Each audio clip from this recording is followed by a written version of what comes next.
Welcome to this problem walkthrough. In this session, we will explore problem number 2156, find substring with given hash value. We'll break down the problem, analyze possible approaches, and discuss their efficiency. Let's dive in. The problem requires us to find a substring of a given string S that has a specific hash value. The hash is calculated using a formula that involves the characters of the substring, a prime number p, and a modulus m. Specifically, for a substring of length k starting at index L, the hash is computed as the sum of each character's value multiplied by increasing powers of p, all taken modulo m. The value of each character is derived from its position in the alphabet, with A being 1, B being 2, and so on. The task is to return the first substring of length k whose hash matches the given hash value. If there are multiple such substrings, we need to return the one with the smallest starting index. In addition to the string S, the input includes the integer k, which specifies the length of the substring we are looking for, and the target hash value that the substring's hash should match. The output of the function is a single string, the first substring of length k whose hash equals hash value. For example, if the input specifies S equals LeetCode, k equals 3, p equals 7, m equals 20, and hash value equals 0, the output would be the substring li because it is the first substring of length 3 whose hash matches the given value. To better understand how the hashing works, let's calculate the hash values for all substrings of length k equals 3 in the string S equals LeetCode. Starting with the substring li, its hash is computed as 12 times 7 to the power of 0 plus 5 times 7 to the power of 1 plus 5 times 7 squared, mod 20, which equals 0. This matches the target hash value, so li is a valid output. For the next substring ed, the hash value is 5 times 7 to the power of 0 plus 5 times 7 to the power of 1 plus 20 times 7 squared, mod 20, which evaluates to 15 and does not match. Continuing in this manner, we see that li is indeed the first substring that satisfies the condition. Let's consider another example with S equals fexa, k equals 2, p equals 31, m equals 100, and hash value equals 62. For the substring fb, the hash is 6 times 31 to the power of 0 plus 2 times 31 to the power of 1, mod 100, which equals 62 and matches the target hash value. The next substring bx has a hash value of 2 times 31 to the power of 0 plus 24 times 31 to the power of 1, mod 100, which equals 86 and does not match. Similarly, for xz the hash value is 30, and so on. The first substring matching the hash value is fb, which is returned as the output. In a third example, we have S equals abcap, k equals 3, p equals 5, m equals 101, and hash value equals 78. For the substring ob, the hash is 1 times 5 to the power of 0 plus 1 times 5 to the power of 1 plus 2 times 5 squared, mod 101, which equals 33. The next substring, abc, has a hash value of 1 times 5 to the power of 0 plus 2 times 5 to the power of 1 plus 3 times 5 squared, mod 101, which equals 78 and matches the target. We continue calculating for other substrings, but since ABC is the first one that matches the hash value, it is returned as the output. This illustrates how we identify the correct substring by systematically evaluating each possibility. Finally, there are a few edge cases to consider. One is the smallest possible input, such as a single character string S equals A with k equals 1.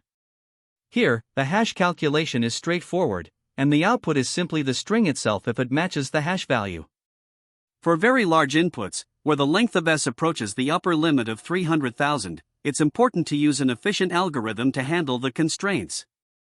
Additionally, if there are multiple substrings with the same hash value, the function must ensure it returns the first one based on the starting index. Lastly, if no substring matches the hash value, proper validation of the inputs guarantees that such cases are avoided under the problem's constraints. When considering how to solve this problem, we can start by looking at the brute force approach. The intuition here is straightforward: iterate through all possible substrings of length k within the given string S. For each substring, we compute its hash value using the provided hash function and compare it to the target hash value.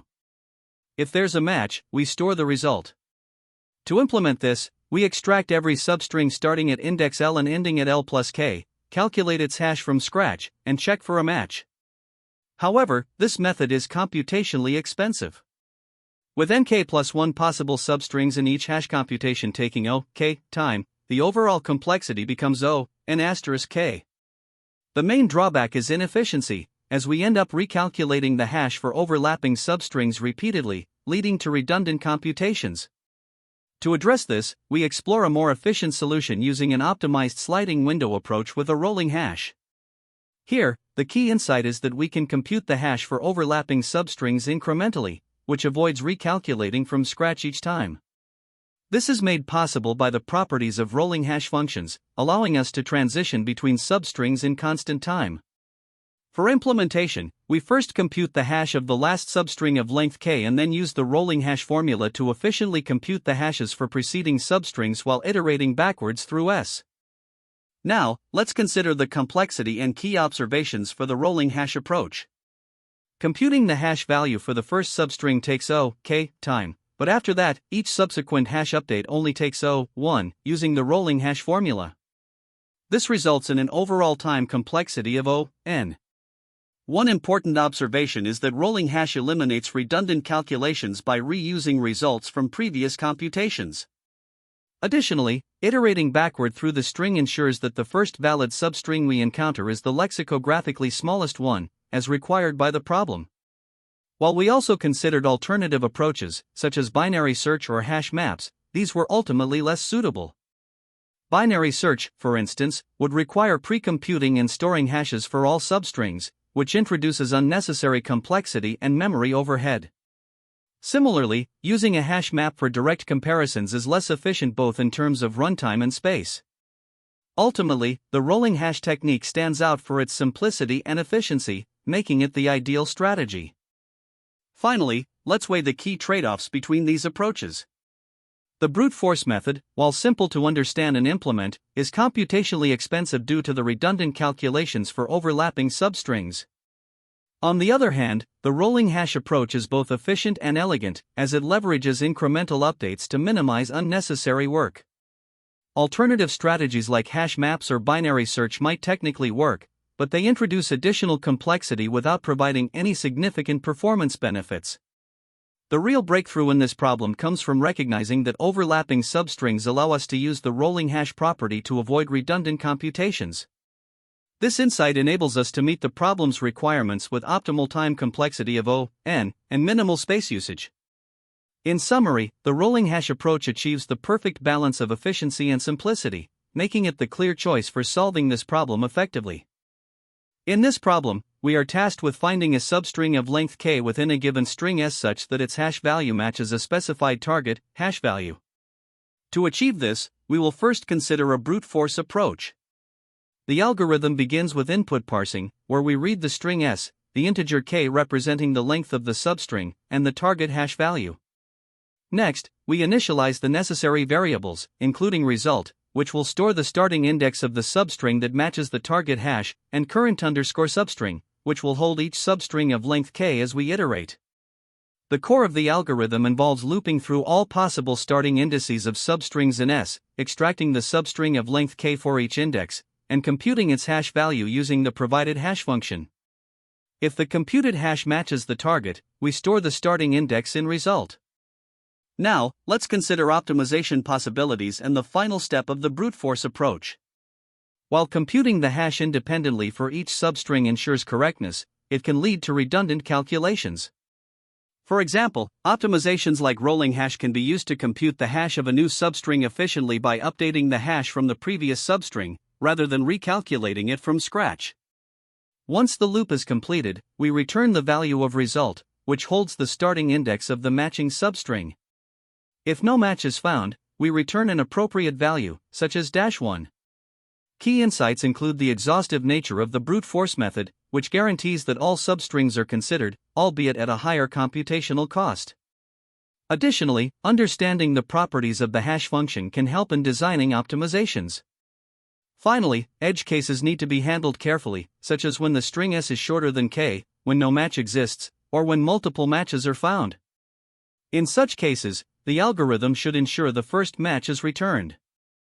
To implement this approach, no additional data structures are required for the brute force solution, as we directly iterate through the substrings. However, if we choose to optimize using a rolling hash, we can use a constant space variable to maintain the current hash, avoiding redundant computations. When analyzing complexity, the time complexity of the brute force approach is O, n asterisk k, where n is the length of the string and k is the length of the substring. This is because extracting each substring takes O, k, and there are O, n k plus 1 substrings to evaluate. The space complexity is O, 1, as no additional structures are used. By implementing rolling hash, the substring hash computation can be reduced to O, 1, leading to an overall time complexity of O, n. Additionally, working directly with indices to avoid repeatedly extracting substrings can further improve performance. Here's the pseudocode for the brute force approach. We initialize result to -1, iterate through all possible substrings, compute their hash, and check for a match. If a match is found, we update result and exit the loop. Finally, it is essential to handle edge cases appropriately to ensure robust functionality. If the string s is shorter than k, we should immediately return -1, as no valid substring can exist. Similarly, if the string is empty or if k is 0, there are no valid substrings, and we again return -1. In cases where multiple substrings match the target hash value, we must ensure that only the first match is returned, as specified in the problem statement. By addressing these edge cases, we can ensure that the algorithm performs accurately and handles a variety of inputs gracefully. To solve LeetCode problem number 2156, we use a rolling hash approach to efficiently compute the hash of each substring of length k in the string s. This avoids the need to recompute the hash from scratch for overlapping substrings. Explanation. 1. Initialization. The function first calculates p_k, which is power caret k% modulo. This value is used to remove the contribution of characters that are sliding out of the current window of size k. We initialize current_hash as 0 to start calculating the rolling hash and result_index as -1 to store the starting index of the desired substring if found. 2. Iterate backwards. The key insight is to iterate over the string in reverse. This ensures that if multiple substrings match the hash value, the lexicographically smallest one, i.e., the one appearing earlier in the input string, is chosen. 3. Calculate rolling hash. For each character, we calculate current_hash using the rolling hash formula. We multiply the previous hash by power and add the new character's contribution, adjusted to be 1 based by subtracting and adding 1. This is then taken modulo to ensure we don't encounter overflow. 4. Remove out-of-bound contribution. If the current index I makes the length of the substring exceed k, the contribution of the character sliding out of the window is subtracted using ord s I plus k ord plus 1 asterisk p_k. We also handle negative values by adding modulo before applying %modulo. 5. Check hash match. If current_hash matches hash value and the substring is valid, I plus k equals n, we update result_index to I. 6. Return result. After the loop, we slice the string from result_index to result_index plus k and return it. If no valid substring is found, return an empty string. This algorithm efficiently computes the hash values for all substrings of length k and O, n, time, making it suitable for the input size constraints. By iterating in reverse, we ensure that the lexicographically smallest substring is selected when multiple substrings match the given hash value. Here, we start by defining the substr hash method, which takes several parameters, the string s, integers power and modulo, the length of the substring k, and the target hash value. The goal is to find the substring of length k that matches the given hash value using a rolling hash technique. First, we initialize variables. N stores the length of the string, current hash represents the rolling hash value, and p_k is used to precompute power caret k% modulo, which is essential for efficiently adjusting the hash during the iteration. This precomputation is performed in a loop that runs k times. We also initialize result index to -1, which will eventually store the starting index of the desired substring if found. Next, we iterate through the string from the end towards the beginning.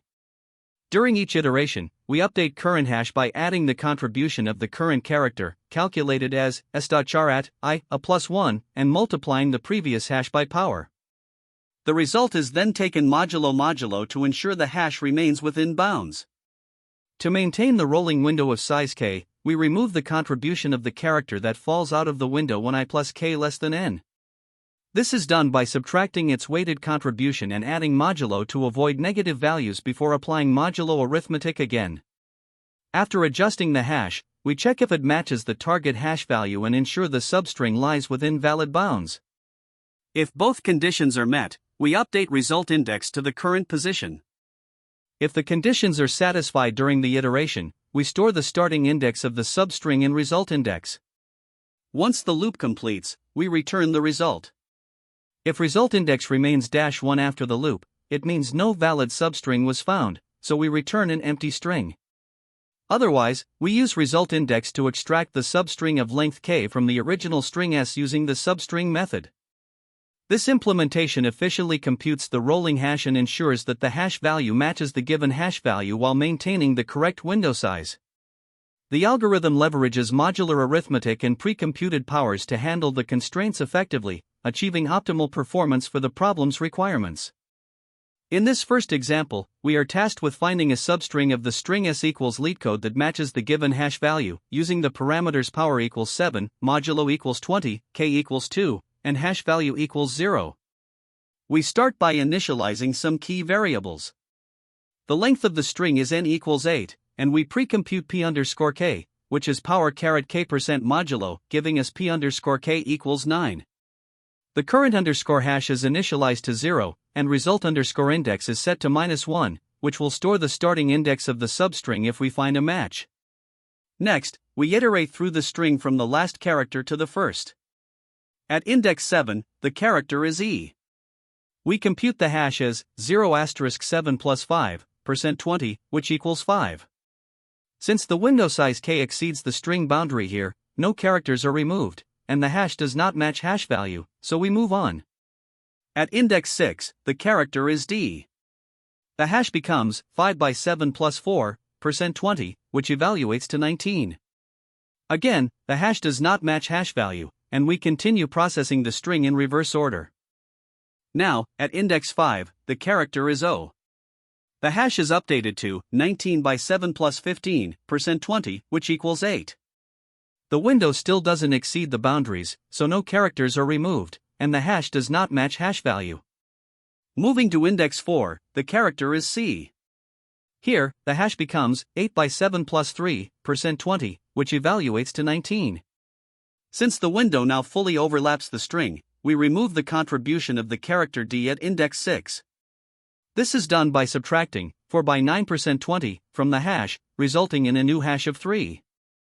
Still, this does not match hash value. At index 3, the character is t.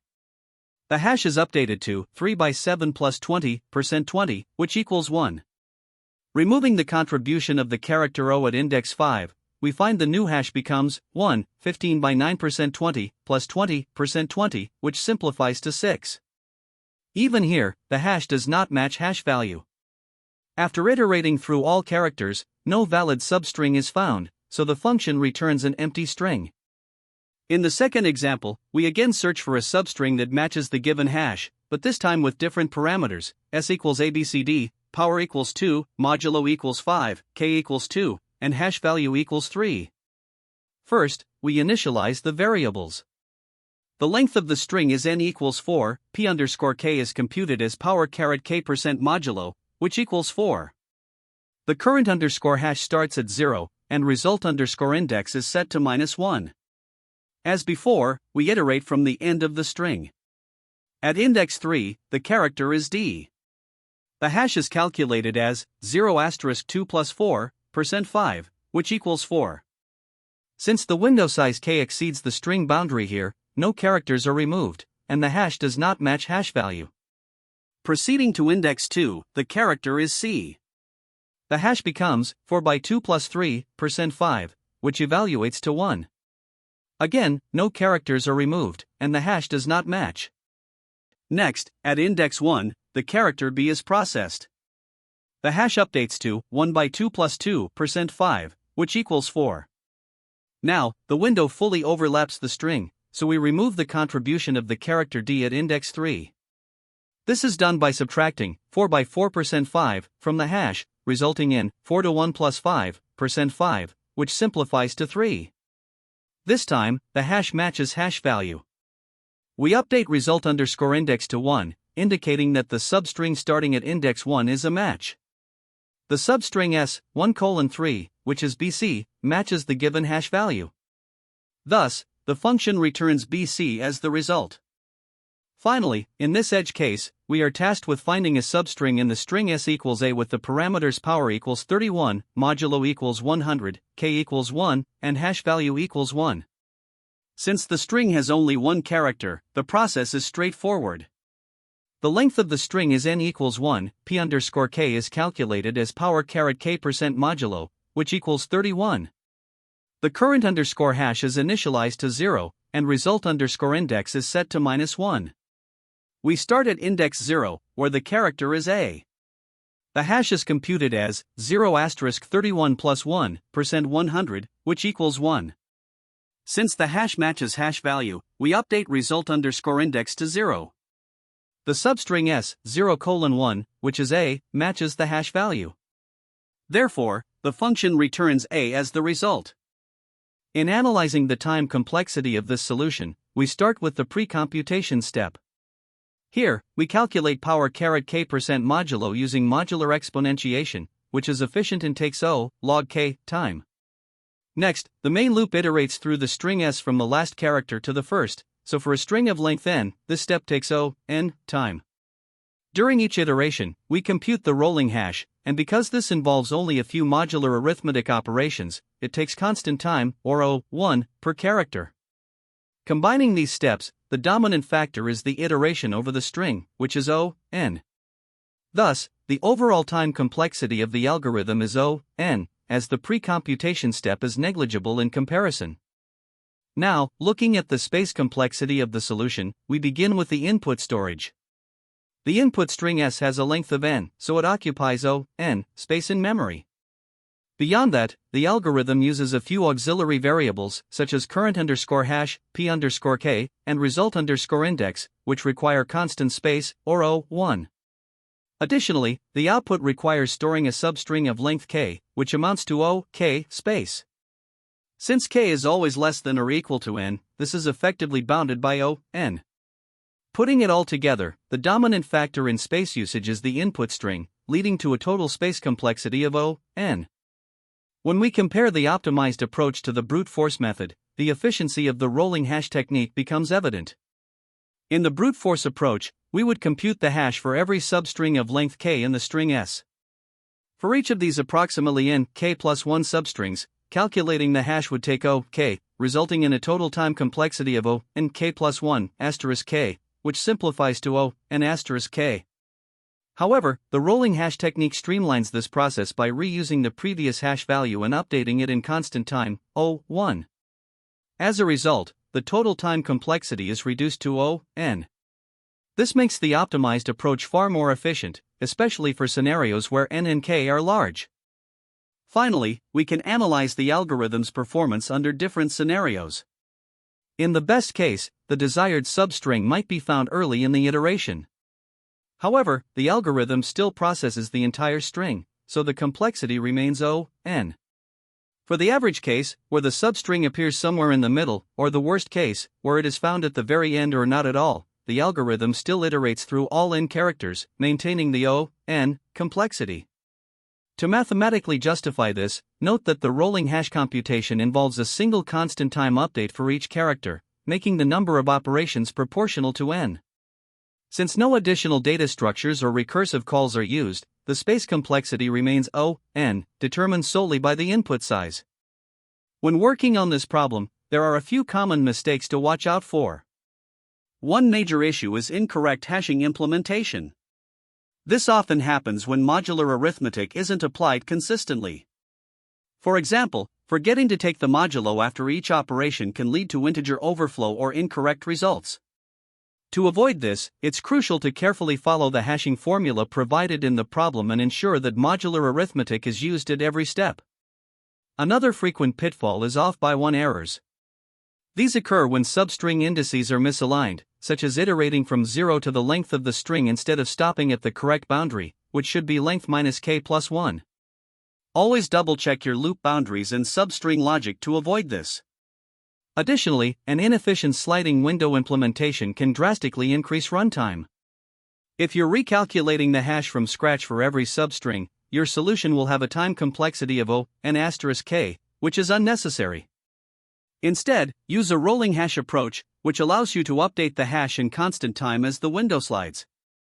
Finally, don't overlook edge cases. Examples include substrings of length 1, the entire string being the substring, or strings with special characters. Testing against these scenarios will ensure your solution is robust. Now, let's address a few more potential issues and some interview insights. One mistake that can lead to incorrect results is misunderstanding hash collisions. It's important to remember that hash values are not guaranteed to be unique, so you should always verify that the actual substring matches the given hash value criteria before returning it. Moving on to interview insights, mastering the sliding window technique is essential for problems like this. When combined with a rolling hash, it enables you to achieve optimal O(n) solutions. It's also helpful to understand different hashing schemes, such as polynomial rolling hash or Rabenkarp, as these are often used in substring search problems. During interviews, make sure to communicate the trade-offs of your chosen approach.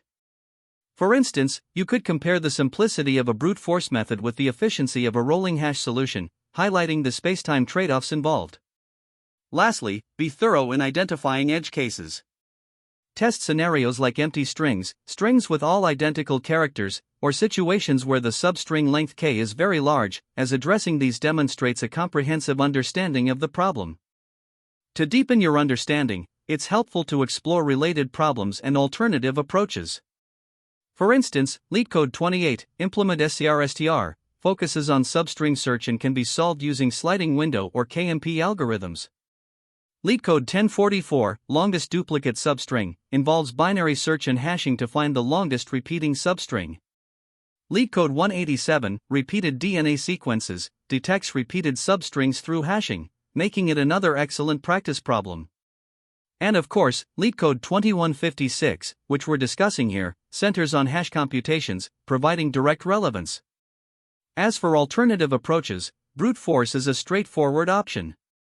While simple to implement, it's inefficient for large inputs due to its (n*k) time complexity. A rolling hash, on the other hand, is much more efficient, achieving (n) complexity. However, it requires careful handling to avoid issues like hash collisions and modular arithmetic errors. Another option is binary search combined with hashing, which is especially useful for problems that require finding the largest or smallest substring meeting specific conditions. Although more complex and space-intensive due to hash storage, this method can be highly effective in certain scenarios. Exploring these variations will not only strengthen your problem-solving skills but also prepare you for a wider range of substring-related challenges. Thank you for joining me in solving this problem. Today, we learned about the power of hashing for substring search and the importance of efficiency in algorithm design. Remember, practice is key to mastering these techniques. Stay tuned for more coding insights, and happy coding! That's the end of this tutorial. I hope you found this explanation helpful for understanding the solution to this LeetCode problem. If you enjoyed this content, please consider subscribing to the channel for more coding tutorials and solutions.